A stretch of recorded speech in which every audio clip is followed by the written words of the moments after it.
Microsoft might be bleeding Windows customers faster than any of us imagined. There's been no shortage of controversies surrounding the not door operating system, spyware, ads, bad updates, and the like, and while there's been a vocal opposition complaining about these things, the operating system percentages have mostly stayed the same. Linux and macOS might be getting a few more users, but there hasn't been a revolution in the PC industry, which is why it's so curious that Microsoft just hinted that they lost nearly 500 million Windows users. They are now only claiming to have over 1 billion users instead of the 1.4 billion that they claimed just 3 years ago. Speculation is that computers are just dying out, not that the penguin is finally dominating the world. Most people do their daily tasks on a phone or a tablet and have little need for anything more robust. So even if the market share is the same percentage, Microsoft's just gobbling up the same size of a smaller pot. January 2020s.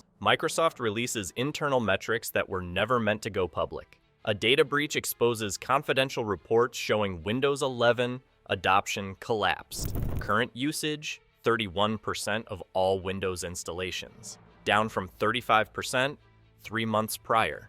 But the real shock is in the projections. Microsoft expected Windows 11 to hit 65% adoption by January 2026.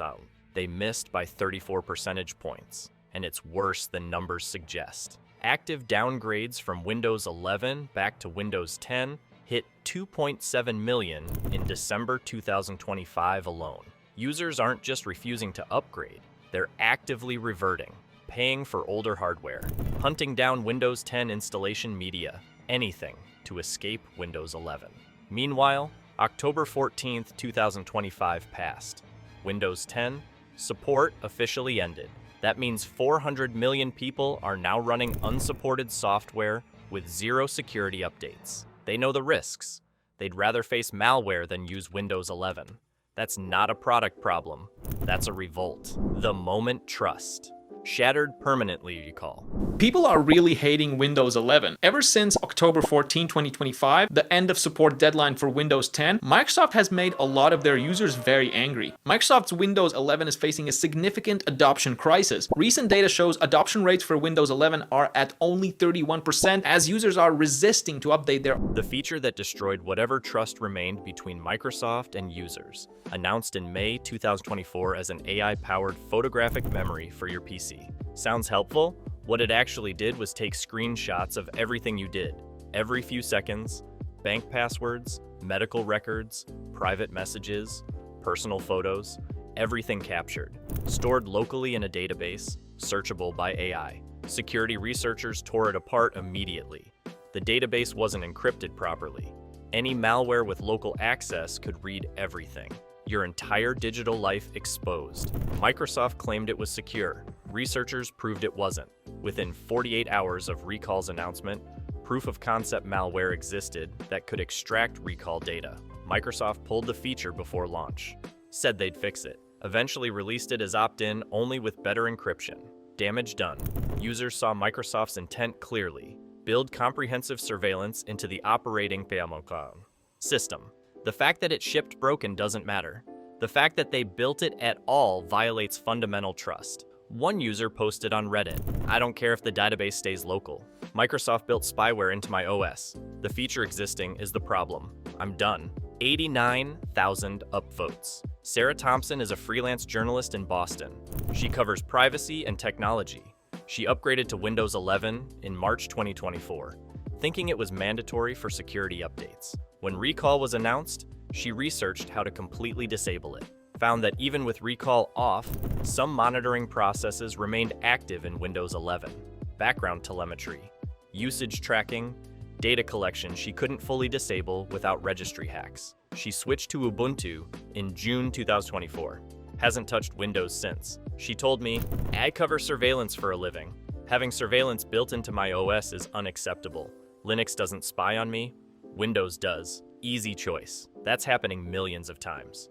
Users discovering Windows 11 treats them as data sources to monetize, not customers to serve. They're leaving, and they're not coming back. The forced Microsoft account that broke the deal. Windows 7 didn't require accounts. Windows 10 let you create local accounts if you knew the tricks. Windows 11 Home, mandatory Microsoft account. No local option during installation. Must connect to internet. Must sign in with email and password. Microsoft controls your login to your own computer. The justification was security and convenience. Cloud syncing. Easy password recovery. Integration with Microsoft services. Users saw it differently. Microsoft wants to track every user. Tie computer usage to identifiable accounts. Collect data across devices. Force users into the Microsoft ecosystem. OneDrive, Microsoft 365, Outlook, Bing. Everything connected. Everything tracked. David Martinez bought a laptop for his 14-year-old daughter. She needed it for school. He opened it, started Windows 11 setup, demanded Microsoft account. He didn't want his daughter's schoolwork syncing to Microsoft's cloud, didn't want her activity tracked, spent 3 hours searching for workarounds, found a method using command prompt and network disconnection tricks. Microsoft patched it weeks later. He returned the laptop, bought a Chromebook instead. He said, "If Microsoft doesn't trust me to use my own computer without surveillance, I don't trust Microsoft."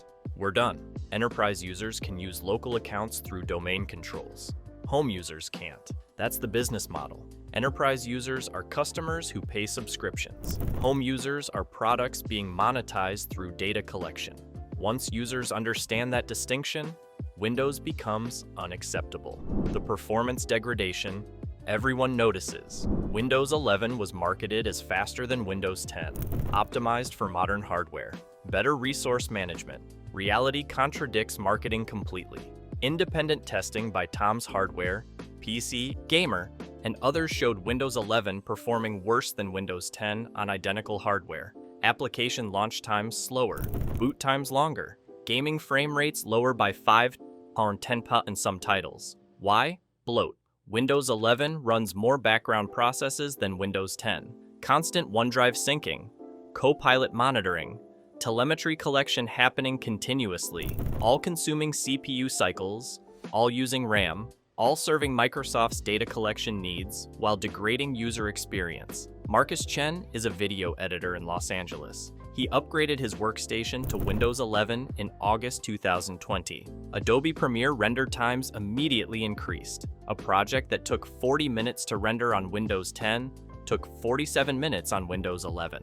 Same computer, same project, 17.5% slower. He spent 2 days trying to optimize Windows 11, disabled every background service he could find, got render times down to 43 minutes, still slower than Windows 10. He formatted the drive, reinstalled Windows 10. Performance returned to normal. He'll never upgrade to Windows 11 again. Gamers notice it worse. Competitive players, where frame rates matter, discovered Windows 11 costs performance. Valorant players reporting 15 to 20 FPS drops after upgrading. Apex Legends players seeing stuttering that didn't exist on Windows 10. They're reverting. Gaming forums filled with how to downgrade from Windows 11 guides. Microsoft's own operating system is a competitive disadvantage for gamers. The AI. Nobody wanted that won't go away Copilot. Microsoft's AI assistant integrated into Windows 11.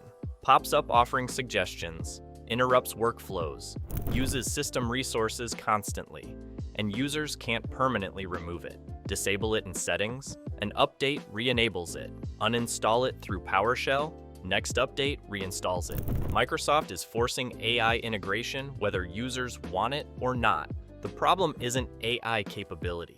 The problem is lack of choice. Some users might want AI assistance. Most don't. Microsoft doesn't care. They invested $13 billion in OpenAI. They're integrating AI everywhere to justify that investment. User preference is irrelevant. The business strategy demands AI adoption, even if users reject it. Jennifer Park is a software developer in Seattle. She needs focused concentration to code. Copilot interrupting with suggestions breaks her flow. She's disabled it 8 times. Updates keep bringing it back. She told me, "I don't want AI watching me code. I don't want pop-ups suggesting things I didn't ask for. I need my OS to stay out of my way and let me work." Windows 11 won't do that, so I switched to Fedora. Copilot doesn't exist there. My productivity immediately improved. Microsoft even admitted Copilot in Excel isn't reliable enough for accurate work. Their own warning says not to trust it for anything requiring precision. So they built AI into productivity software that they admit doesn't work reliably, then forced it on users. That's not innovation. That's desperation to justify sunk costs. The ads that crossed every line. Windows 11 has advertisements. Inside the operating system you paid for through your hardware cost. Start menu shows promoted apps. Settings app shows Microsoft 365 ads. File Explorer shows OneDrive promotions. Lock screen displays sponsored content. Microsoft calls them suggestions. They're ads. You bought a computer. It came with Windows 11. Microsoft is showing you advertisements to generate additional revenue from you. You paid once through hardware cost. Microsoft monetizes you again through ads, then again through data collection, triple dipping on every user, and they wonder why trust collapsed. Angela Rodriguez bought a high-end workstation for her graphic design business. $4,200. Came with Windows 11 Pro. She opens File Explorer to find client files. Ad for Microsoft 365 appears. She's working. On deadline. Microsoft interrupts her workflow to advertise. She said it feels disrespectful, like being advertised to in your own home. She can't remove the ads without registry edits that most users don't know how to do safely. She's now saving for a Mac, switching entirely, taking her business to a platform that respects that she's a customer, not an advertising target. The ads reveal Microsoft's perspective clearly. Users aren't customers. They're resources to extract value from. Sell them the OS through hardware. Extract data from their usage. Sell them cloud subscriptions. Show them ads. Monetize every possible way. Users who understand that relationship are leaving because they want an operating system that serves them, not one that exploits them. The enterprise trap, keeping Microsoft alive. Here's why Microsoft doesn't panic publicly despite consumer revolt. Enterprise. Corporate IT departments can't easily switch. Legacy software that only runs on Windows. Infrastructure built around Active Directory. Exchange. SharePoint. Group policy. Switching costs millions and takes years, so businesses are trapped. Windows 11 adoption in enterprise passed 60 after Windows 10 support ended, not because businesses want Windows 11, because Microsoft forced the choice. Upgrade or lose security updates. Companies had no option. They upgraded. They're unhappy, but they're locked in. Rachel Morrison runs IT for a 200-employee company. They upgraded to Windows 11 in November 2025. Employee complaints started immediately. Performance issues, Copilot interruptions, forced restarts during work hours. She gets 15 to 20 help desk tickets daily about Windows 11 problems. She told me, if we could switch to Linux, I would do it today. But we have industry-specific software that requires Windows. We're stuck. Our employees hate it. I hate it. But we can't leave. That's the only reason Microsoft survives. Enterprise subscriptions generate most of Microsoft's revenue. Windows 11 home user complaints don't matter financially. They're noise. The money comes from enterprise customers paying monthly for cloud services. That's why consumer experience keeps degrading. Microsoft optimizes for enterprise because that's where revenue is. Home users are just data sources feeding the enterprise product. Where this ends? January 2020. Windows 11 sits at 31% adoption, dropped 4 percentage points in 3 months. 400 million users running unsupported Windows 10 despite security risks. 2.7 million active downgrades monthly. Linux market share climbed to 12.8%, Mac to 22.1%. Windows market share dropped to 56.4%. Microsoft lost majority market share for the first time since 1995. The projections are devastating for Microsoft. If current trends continue, Windows could drop below 50% by late 2020s. Linux could reach 18 to 20. At that point, the monopoly is broken permanently. Software developers must target Linux. Hardware manufacturers must optimize for Linux. The Windows lock-in ends. Users have real choices, and they're choosing anything except Windows 11. Bill Gates built Microsoft on the idea that software should be accessible to everyone, easy to use, helpful. Windows 11 embodies the opposite philosophy: difficult to control, invasive, exploitative. Users saw the transformation. They're rejecting it, not gradually, not reluctantly, decisively and permanently. Microsoft thought they had users trapped, thought users had no choice, thought they could force AI, demand accounts, show ads, collect data, and users would accept it, because where else would they go? Turns out users have options. Linux is easier than ever. Macs are more affordable. Chrome OS works for basic needs. The trap was an illusion, and once users discovered that, they left in millions. The remarkable part is the permanence. Users aren't trying alternatives temporarily, they're burning bridges. Deleting Windows entirely, installing Linux as the only OS, no dual boot safety net, complete commitment. That's not experimentation, that's divorce. If this opened your eyes to what's really happening with Windows 11, share it. Because Microsoft won't tell you 31% adoption is catastrophic, won't tell you millions are actively downgrading, won't tell you their market share dropped below 60%, won't tell you the revolt is real and accelerating. They'll keep claiming Windows 11 is successful, keep forcing AI and ads and surveillance, keep pretending users are happy, but the data shows the truth. Users are fleeing. The Windows empire is collapsing, not from competition, from self-destruction. Microsoft broke trust, users left, and they're never coming back. That's the story. That's what's really happening. And Bill Gates knows Windows will never dominate again.